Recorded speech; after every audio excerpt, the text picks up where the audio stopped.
Hola, feliz miércoles a todos, bienvenidos a un episodio más de La Teoría del Flow. Este es el podcast donde yo, Osvaldo Bauzán, junto con mi amigo Patricio Zorrilla, les contamos un poco de la bicicleta de montaña. Y el día de hoy nos acompaña nuestro amigo Adrián, que es alias El Sangres, mejor conocido como El Sangres en México. Y pues bueno, vamos a dejar que nuestro invitado pueda presentarse brevemente. ¿Qué tal? Pues sí, yo soy Adrián Martínez Muñoz, el Sangre, soy originario de Guadalajara. Actualmente pues resido acá en Whistler, Canadá. Eh, Corro la categoría Masters a nivel local y algunos de los eventos internacionales como Crankworks. Soy el primer mexicano en lograr medallas en Crankworks, obviamente en la categoría Master. Ya no me alcanzó para hacerlo en la Pro cuando estaba más joven, pero bueno, seguimos corriendo, estamos participando en los eventos locales. Antes en México, pues tuve varios resultados en el top 3 de la Pro, tanto como en downhill, en enduro, y cuando estaba mucho más joven, fui campeón nacional de cross country junior y avanzado AA. Nice. El otro día vi una de esas fotos en tu Facebook, ahí que sales con licritas. Con licras y bien estirado. ¿Algo más que agregar sobre nuestro invitado de hoy? Pues estamos aquí en Whistler. Como pueden ver, tenemos la montaña de background. Hoy le estuvimos dando al bike park. Oswald descansó hoy. Y pues nada, es un gusto estar con el Sangres. Justo este año estamos entrenando para el Garbo DH, que es en unas semanas, aquí Cranworks. Entonces, pues ya nos estuvimos dando unas laps ahí calientes con el Sangres y está pesado, el bike park está seco. Y pues nada, igual mencionar que el Sangres, que llevas unas 10 temporadas o más. 14 temporadas de verano en Whistler. 14 temporadas de bike park, que no es creo que nadie en México se ha subido tantas veces como tú a Lyft aquí, ¿no? Probablemente Probablemente no. creo que nadie te gana. Sí. O sea, podríamos decir que eres el mexicano que se ha subido esa silla más veces. Más veces. Y por sí. mucho, ¿eh? Wow. Nice. Pues así que será una Pues- entrevista emocionante pues- con mucha experiencia. Sí, qué invitado de honor tenemos. Estamos muy agradecidos Gracias. de la oportunidad y el tiempo que nos brindas de sentarnos aquí a cotorrear un ratito. Pero pues bueno, el episodio de hoy se trata ir tras el sueño o correr tras el sueño. Vamos a definir por ahí el título un poquito mejor más tarde, pero queremos que Patricio nos cuente de qué se trata antes de que comencemos con las preguntas. Pues es un poco que Sangres nos cuente sobre su proceso de, pues, de estar en México a pasar a vivir a Canadá, de cómo es y era su sueño en ese momento, cómo llegó, cómo empezó a ver el bike park cuando pues en ese momento había tal vez mucho menos habla hispana ya rodando. Tú fuiste como tal vez esos primeros que empezaron a llegar. Entonces pues sobre eso va el episodio y pues para toda esa gente que le interesa estar en Whistler, estar una semana o estar el resto de sus vidas, pues es de mucho interés toda la información que se va a compartir hoy.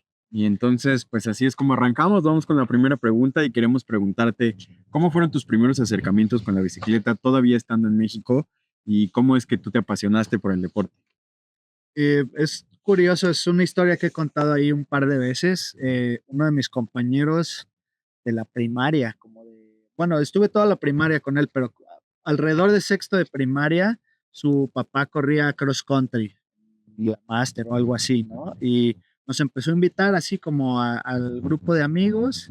Entonces, pues fui a ver varias carreras de cross country estatales en Jalisco y no sé, los uniformes, las bicis, en ese momento, pues ver una bici de cross country tope de gama Rodado 26 era.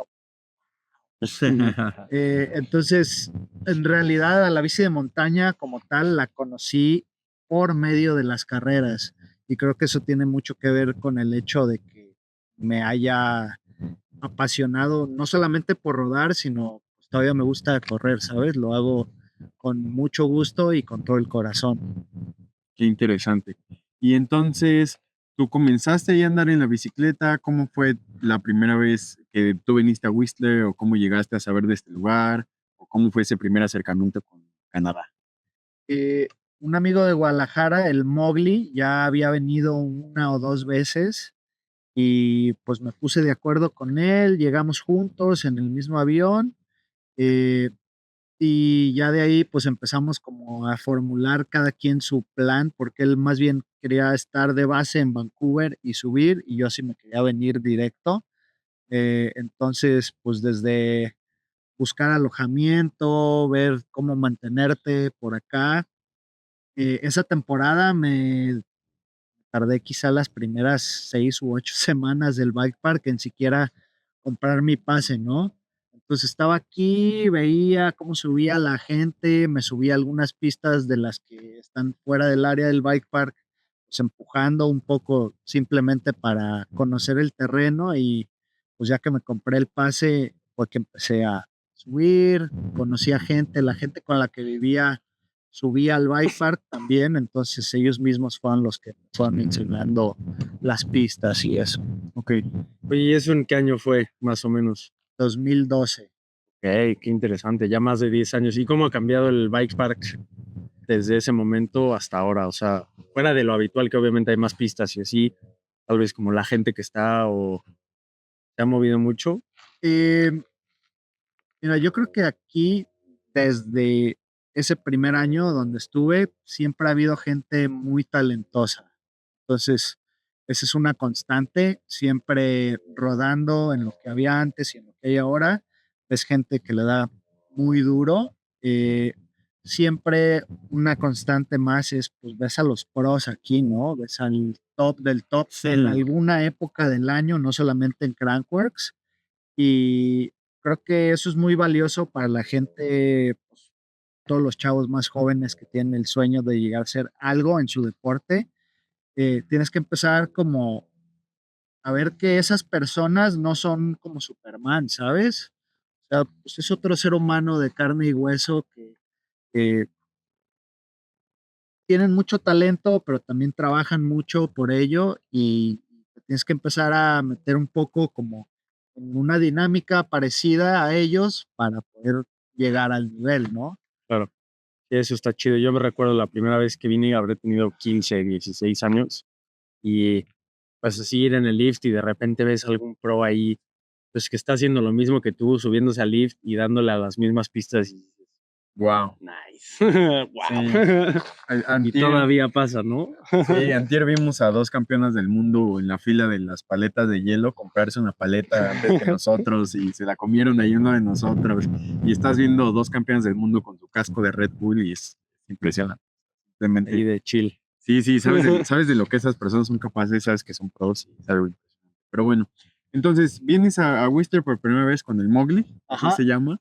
¿Y esto solo fue de que viniste para la temporada y regresaste a Guadalajara o ya fue inmediata la mudanza? No, o sea, me vine ese año, regresé y regresé un poco como con la presión de correr el Down Taxco, que era la primera vez del rerun que hicieron, porque hubo una primera época del Down Taxco como en 2005 o algo así. Ah, justo hablamos con Chiquis de eso. Sí, Entonces este fue como el rerun, ¿no? Ajá. Y que fueron otros como 4 o 5 años que hubo Down Taxco, más profesional, con saltos mucho más grandes del original y demás. Entonces, bueno, regresé a México yo con la idea de que ya agarré nivel este verano, al menos puedo ir a darme esa pista como bien, con un buen nivel de confianza y pues ver si eso da pie a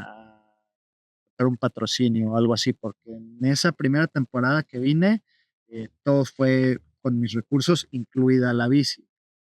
Entonces, pues sí funcionó un poco ese plan, no para la primera temporada, pero para la segunda, hice el ir y venir, pues bueno, ya conseguí una bici patrocinada, ¿no? Y un poquito de apoyo para ir a los nacionales. Pero así me aventé yendo y viniendo como 5 o 6 años. y solo pasabas el verano aquí y volvías a Y México. volví a México un poco, pues entre a correr, a descansar del ritmo como tan acelerado en el que venía a estar acá con actividades todo el tiempo y tratando de entrenar y correr y demás. Y digamos, era como rodar el año completo porque pues, prácticamente no paramos, ¿no? Claro, ruedas Creo que todo el hasta año. podría haber sido una ventaja, ¿no? Sobre tus competidores aquí. Tal vez que tú estabas acá con ellos y luego regresabas a México y ellos ya estaban en invierno esquiando o así, y tú seguías dándole ahí en Guadalajara. Eh, ¿No? Sí, sí, realmente al menos llegaba yo al inicio de la temporada de acá más fresco. Ajá, O sea, ya no, como sabiendo qué onda. como sabiendo qué onda, Rodando ya tu esos bici meses. está bien seteada de las suspes, Claro. ese tipo de detallitos que luego, aunque estés en el bike park, pues sí tardas los 10 días como ajustar. Claro. Claro. Ok. Y entonces tú venías aquí con la intención de voy a prepararme, voy a subir mi nivel para volver a México y seguir compitiendo, ¿correcto? Y seguir compitiendo y sobre todo que un poco el perfil que estaba yo generando diera pie a un patrocinio más en forma, ¿no? Que sí se dio en su momento cuando corrí ya después para la segunda marca que me patrocinó, que fue el distribuidor de Santa Cruz en México. Y esas fueron un par de muy buenas temporadas en cuanto a resultados. Quedé top 3 de downhill los 2 años y uno en el enduro. Y en el segundo creo que quedé top 5 o algo así. Interesante. ¿Y en qué momento tú decides, ok, los veranos no son suficientes, quiero vivir allá? Eh, Fue un poco cuando ya estaba llegando como casi a los 30 que empecé a visualizar el hecho de que no se estaba moviendo al ritmo que yo me esperaba el mundo de la bici en general en México y no parecía, y hasta donde yo entiendo, no se ha dado hasta el momento, Todavía no se ve que, claro. que haya, por ejemplo, riders 100% patrocinados que efectivamente vivan de competir en la bici, en el downhill.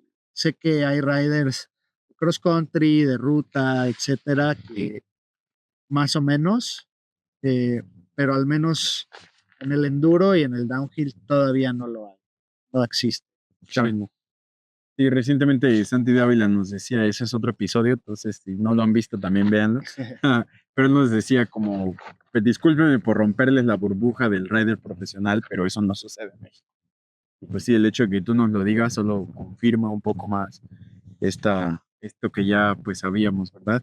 ¿Y cómo, nos puedes platicar un poquito de tu lucha al venir de México hacia acá, como pues, a vivir, a establecerte? ¿Cómo fue el encontrar tu primer hospedaje que sabías que iba a ser tu casa por todo el año? ¿Cómo fue todo este proceso de transición? ¿Puedes platicarnos?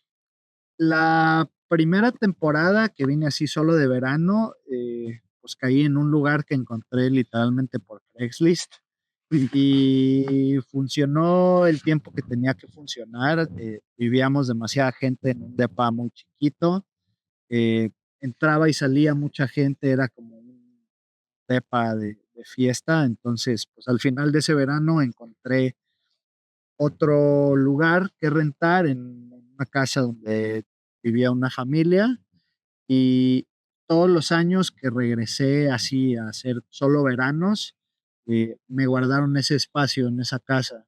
O sea, caíste ahí blandito, eso es tu Sí, ideal. de un buen amigo mío. Hice una muy buena amistad con esas personas, nos seguimos llegando hasta el día de hoy, ya no viven aquí en Whistler, pero hice una muy buena amistad con esas personas y eso yo creo que es de las cosas que efectivamente me ayudó más que patrocinio que sea, ¿sabes? O sea, el hecho de poder llegar a un lugar que no me costaba un ojo de la cara aquí, limpio, seguro y que podía, Y con tranquilidad, ¿no? Tampoco quieres estar aquí en Whistler, hay muchas casas de fiesta o así, de que claro, literal es una casa con 10 cuartos, en cada cuarto hay dos güeyes y todo el tiempo hay fiestas, todo el tiempo entra y sale entra y sale gente, hay gente, desmadre, o sea, no puedes descansar, y no es también como atleta, pues Claro, complica no es lo ideal. la situación mucho más, ¿no? claro.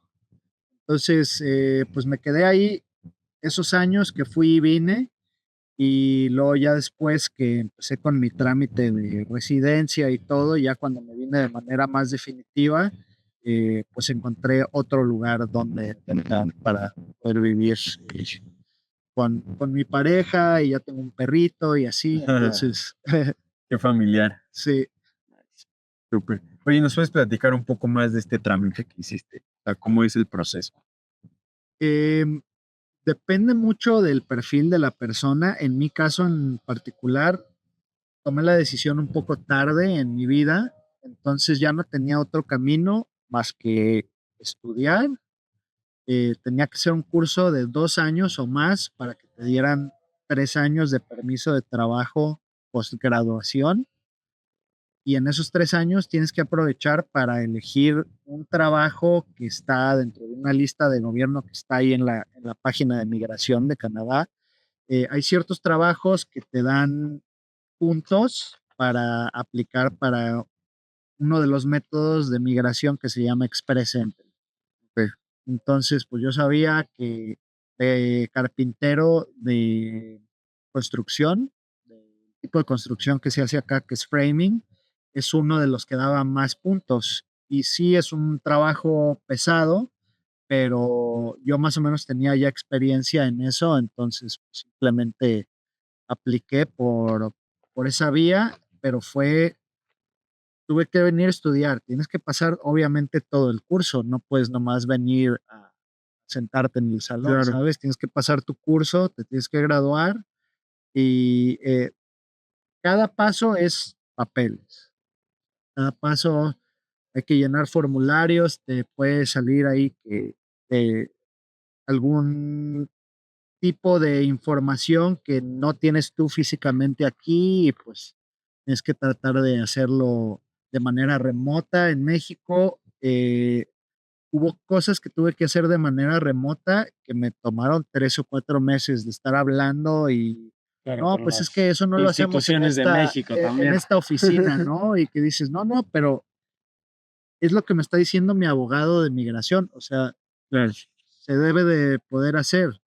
Muchas veces es simplemente que la persona que está físicamente en esa oficina, pues está renuente a dar ese 10 o 15% extra, ¿no? De su capacidad para ponerse a buscar lo que le estás pidiendo. Claro.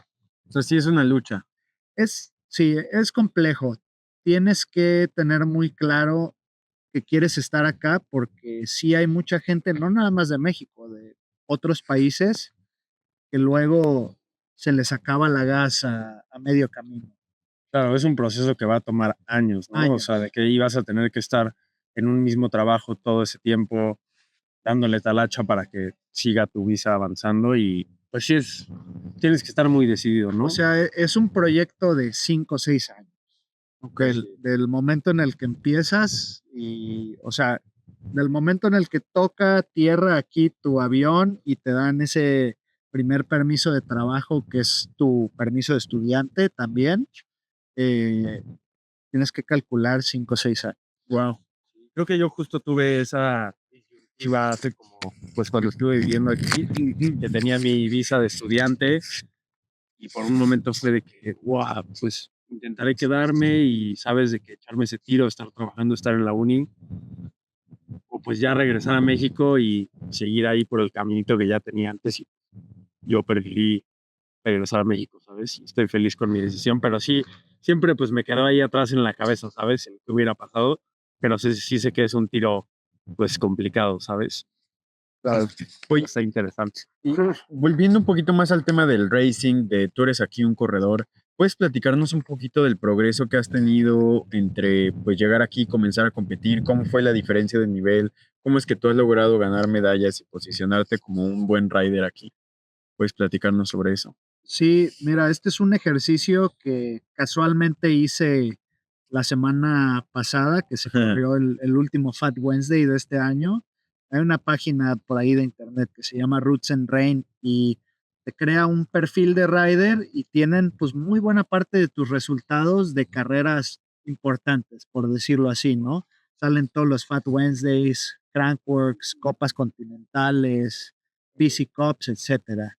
Y el resultado más viejo que tengo ahí en esa página es del 2012, precisamente. Quedé 104 como de 180 riders en la Open de un Fat Wednesday. Para un poco de contexto ahí para los que nos escuchan, un Fat Wednesday es pues como la carrera local de Whistler que la hacen cada miércoles y pues es súper buen cotorreo, es así, eligen una pista del bike park, dicen este miércoles es esta y pues hay diferentes categorías, todos los locales se echan el tiro y pues aunque es una carrera así de cotorreo, con chelita y todo, pues el nivel está cañón, ¿no? O sea, de repente llegan, hay güeyes que corren World Cups y no ganan, ¿no? Y el Aaron Gongo les gana a todos. Entonces, pues es una copa interesante, ¿no? Porque de repente un güey que corre World Cup se da el tiro contra un güey que es carpintero y toma chela, ¿no? Entonces, se Claro. pone interesante. ¿Y cuáles fueron las conclusiones del ejercicio? ¿Cómo? Bueno, vi la lista y la gente que es más o menos de mi edad en esos años estaba en el top 10 de la Open, ¿no? Ok. Y fast forward 14 temporadas después, por dar el ejemplo más reciente y más claro, que es esta temporada, pues en muchas carreras ya les gané yo, ¿no? O sea, en la mitad de esta temporada les gané y el gap de tiempo de hace tantos años eran, no sé, 30 segundos o algo así, que en el downhill pues es un mundo, ¿sabes? Entonces, pues sí he avanzado mucho de lo que era el nivel estándar de aquí de Whistler y pues el nivel bastante más bajo que traía yo de México a estar aquí viviendo, entrenando y que muchas temporadas, en mi caso, pues es la misma frustración de decir, yo estoy viniendo los mismos días que esta gente al bike park y todo y no los alcanzo y pues es empezar a prestar más atención en los settings de la bici, en todo tipo de detalles que te ayudan a llegar a ese nivel. Hay a quien le toma menos tiempo, a mí me tomó el tiempo que me tomó, pero pues estoy contento. Ha sido muy progresivo, de manera que afortunadamente no he tenido como accidentes fuertes. Sí, justo hacia ahí me gustaría ir un poco, o sea, como es muy común, lo que más se ve, tal vez tú que llevas aquí muchas temporadas, ves a la gente de México, de otros países venir, estar súper emocionados, empezar a darle, meterse a Der Merchant y ¡pam! ¿Cómo crees qué te ha ayudado o qué tips nos darías para pues estar en Whistler y de verdad estar zen, estar calmado y poder pues no accidentarte, ¿sabes? No emocionarte en una rampa y... Mira, yo creo que más allá, o te voy a dar el consejo que te da el bike park primero, que creo que es muy sabio.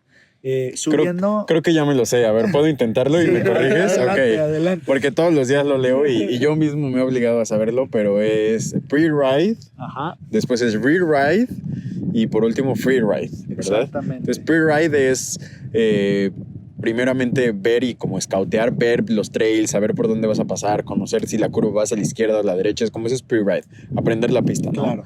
Después re-ride es como volverlo a hacer y continuar haciéndolo repetidas ocasiones, y el free-ride pues es ya lócate, ¿no? Ya haz lo que quieras, ya si conoces bien la pista y eso, pues ya dale, métele Claro. el whip y haz lo que tú quieras, ¿no? ¿Sí, correcto? Es correcto y nada más quizá aunar a lo que acabas de decir, que es, todo está correcto, eso aplica ya sea que vengas de vacaciones, entonces pues primero aprende las 2-3 pistas que crees que vas a rodar ese día, pero también para un rider que lleva igual de temporadas que yo o más, ese día cuando llegues, date un par de bajadas y ve si hay tracción, si no hay tracción, si yo voy el día anterior y todo está medio seco, pero las raíces están mojadas.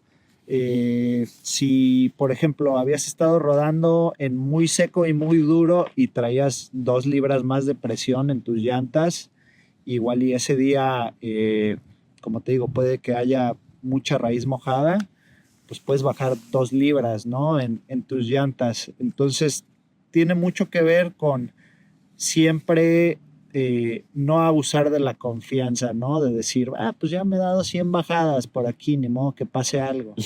Claro, también siempre cambian los trails, ¿no? Como tanta gente lo está rodando, de repente nacen hoyos de la nada. Claro. Y hay que tener cuidado. Hay que ser cuidadoso. Pero sí, muchas gracias. Creo que es un muy buen tip. Sí, o sea, sea tu primer día rodando o sea tu último día rodando de tu vacación de 20 días, pues empezar con calma, ¿no? De menos a más. Claro. Es un buen tip.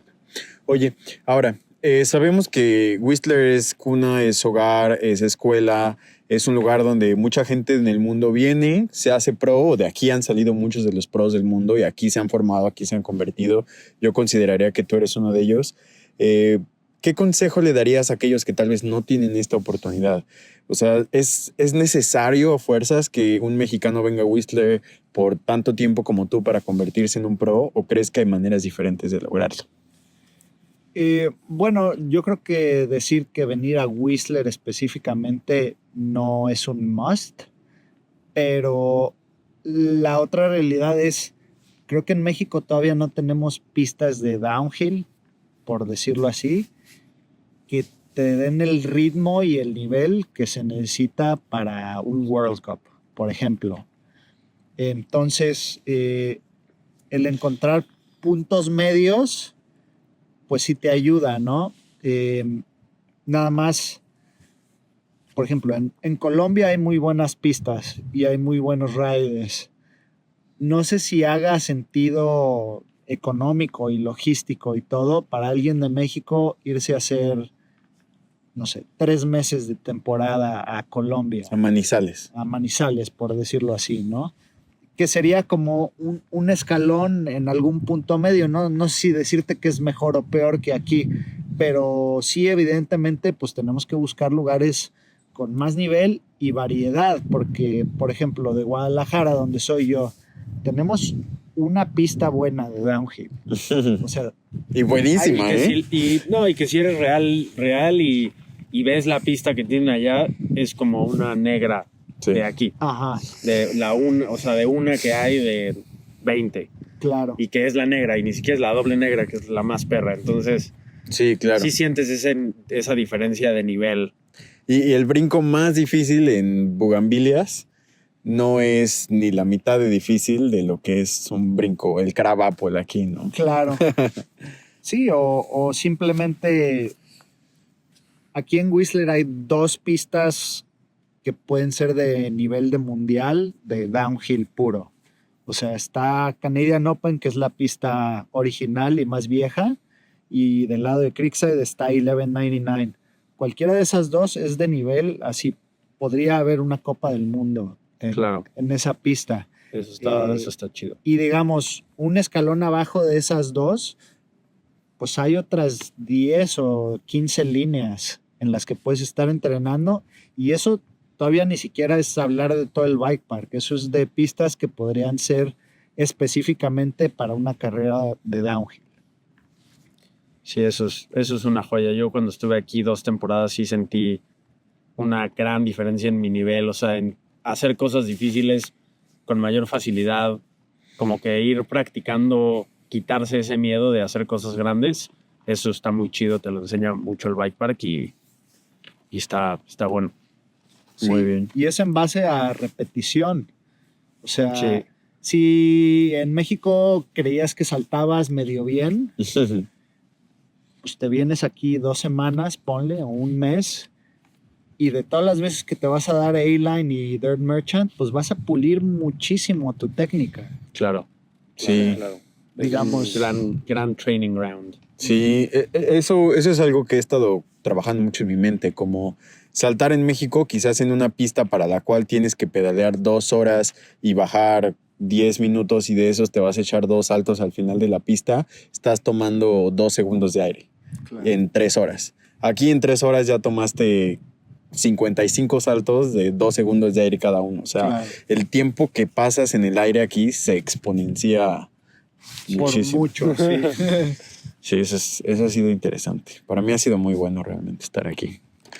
Pero bueno, moviéndonos un poquito a las preguntas ya más al fondo, ya al final, para finalizar nuestro episodio, queremos preguntarte si hay algún consejo que tú le darías a las personas que están planeando en venir a otro lugar, no necesariamente tiene que ser Whistler, pero que están planeando salir de su zona de confort para ir a buscar el sueño de ser un pro rider. ¿Qué les dirías a estos mexicanos que estamos trabajando por ello? Pues les diría, es posible, mantengan la mira alto, traten de tener una evolución progresiva, no vale la pena lesionarse temprano en tu carrera, sobre todo por eventos pequeñitos. O sea, ¿sabes?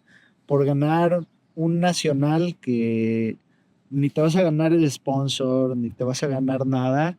Guárdense en México, vean la manera de estarse quizá la primera vez que salgan 10 días o 2 semanas en un lugar, que se les abra la mente de lo que es el nivel allá afuera y en base a eso, pues hagan una estrategia para que el siguiente año pueda ser un mes, ¿no? O 2 meses.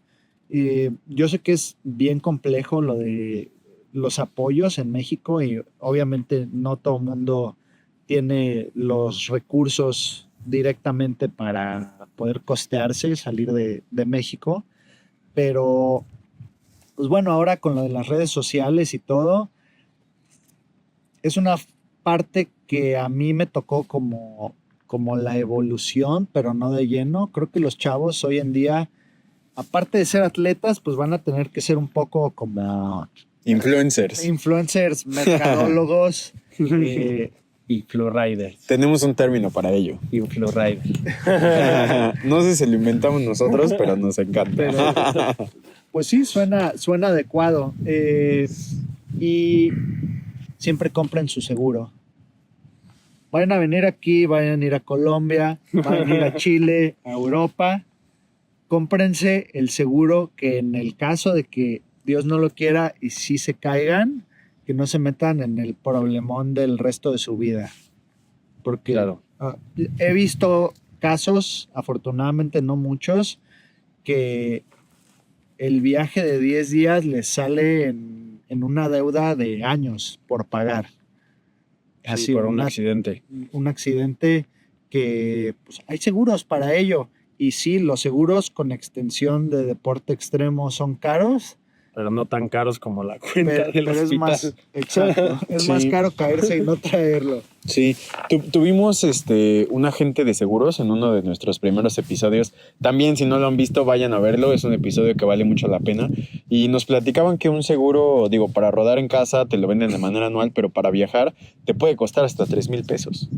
O sea, 3,000 pesos mexicanos. No puedes contratar por el viaje, o sea, de que la duración del viaje puedes contratar tu seguro. Claro. Sí. Entonces, Y está es la increíble. opción. O sea, ahorita acabo de ver, digo, infelizmente tú ya sabes de aquí a quién me refiero, pero acabo de ver una cuenta hospitalaria aquí en Whistler. ¿Y cuánto fue? fueron pues como $9,000. $9,000. Que eso en pesos mexicanos, pues sí es... Más de 100,000 Como- pesos. Son más de como 100,000 pesos. 120 Como o algo. 120,000 pesos Sí. mexicanos. Entonces ese es un excelente consejo. Gracias por decírselo a la gente que nos escucha. Sí, no, Por favor, sí compren su seguro.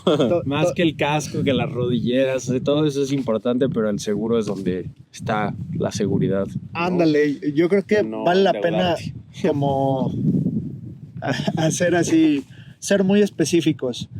No pueden llegar a Whistler y mira, el nuevo casco Troy Lee D4 y no traen seguro, ¿sabes? O sea, van a comprarse un casco de $600, pero sin traer seguro. Claro. O sea, hay que saber tener las prioridades bien puestas y ese es un ejemplo así muy tonto y simplón, pero Sí. me sorprende. Sí. Seguro, seguro. Oye, digo, si yo no trajera seguro hubiera sido una pedrada dura de tragar porque me acabo de comprar mi Troy Lee de 4 hace 2 días. Pero sí traigo seguro, Ya. sí traigo. Bueno, y fíjate, yo ni sabía, pero no andaba muy errado en mi comentario. Sí, entonces. no. Pero sí traigo mi seguro, afortunadamente. Pero oye, qué buen consejo. Para cerrar el episodio nos gustaría preguntarte ¿cuál es esa canción que te motiva a darle? Kickstart My Heart De de Motley Crue.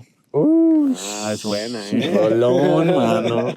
Oye, digo, esto es un poco de contexto para la gente que nos escucha, pero esto está saliendo natural. O sea, no tenía la respuesta preparada y fue así, ya la tenías en la mente, oye. Hemos tenido invitados que o sea, esa es nuestra pregunta clásica, a todos se las hacemos. Ajá. Y pues de repente hay algunos invitados que dicen, no, ¿qué canción? No saben tú. Sacan su Spotify. Esta la he escuchado como Tú ya la 100 traes, veces ya la en el traes mes. aquí. Te lee la playlist, pero no, tú te la sabías, man, me encantó. Pero- Sí, no, es una muy buena rola y sin tener que estar relacionado con la bici, me acuerdo mucho de un par de videos, uno de trocas, de off-road y uno de skimboarding, que ese es el intro y, ¿sabes? Era la motivación de antes de salir a skimboardear, por ejemplo, cuando todavía iba a la playa en México. 15 minutos de eso y ya ibas, pero calientito, güey. Listo para darte unas buenas revolcadas. Ah, huevo. Skimboard es, digo, también dice skimboard, pero quiero ver si estamos hablando del mismo. La tabla, tú vas contra la ola, topas contra la ola, das la vuelta, ¿correcto? Sí, Sí, exactamente. estuve en un curso de skimboard de 3 semanas en Acapulco, entonces ahí tengo mi tabla todavía y un gran deporte. Sí, Está sí, chido. no, está buenísimo. Yo también el lo he skim. intentado, sí. Sí. Está curioso. Siguiente proyecto, hay que hacer un podcast de skimboarding. Pero bueno, ¿hay algunas palabras que te gustaría decirle a la gente que nos escucha? Puede ser de este tema o puede ser de cualquier otro. ¿Algún sponsor que te gustaría mencionar o algún saludo que te gustaría mandar? Pues igual no tengo nada así muy en específico. Quizá pues mandarle saludos a toda la gente del mundo de la bici que he conocido a lo largo del tiempo, desde que empecé así a ir a las primeras carreras de cross country. El primer grupito de downhill que hubo en Guadalajara, que pues realmente fue como el semillero de varios. De ahí hemos salido muchos, no nada más yo, ¿no? De los riders de Guadalajara. De ahí salió la pista de Buga.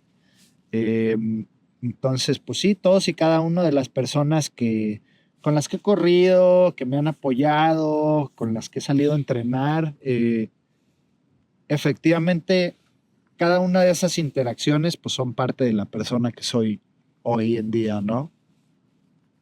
Pues un saludo a todos ellos, que seguramente nos estarán escuchando y sabrán que es para ellos.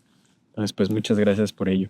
Oye, y pues no me resta más que agradecerte por esta pequeña hora que nos regalaste y pues felicitarte. La verdad es que te admiramos mucho desde México. Sabemos que eres un rider destacado. Patricio comparte mucho los podios que el Sangres obtiene aquí en Whistler y pues a nosotros como mexicanos... Con el Jersey Monkey Lion. Con el claro Jersey que Monkey sí. Lion.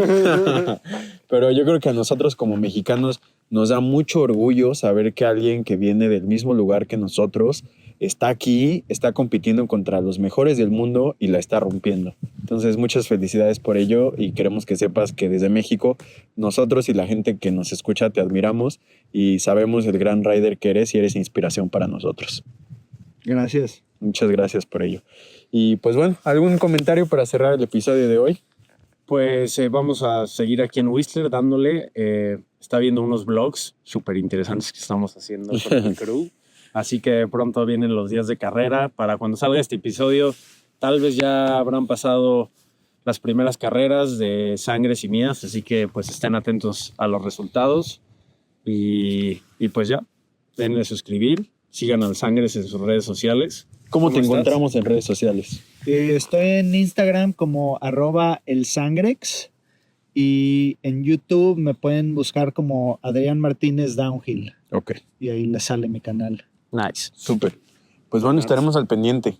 Ya está. Muchas gracias a todos los que nos ven. Este fue un episodio más de La Teoría del Flow. Feliz miércoles a todos. Les apreciamos y agradecemos mucho que le piquen ahí al suscribir. De verdad, nos ayudan bastante. No se imaginan cuánto. Que estén muy bien y nos vemos el próximo miércoles. Hasta luego.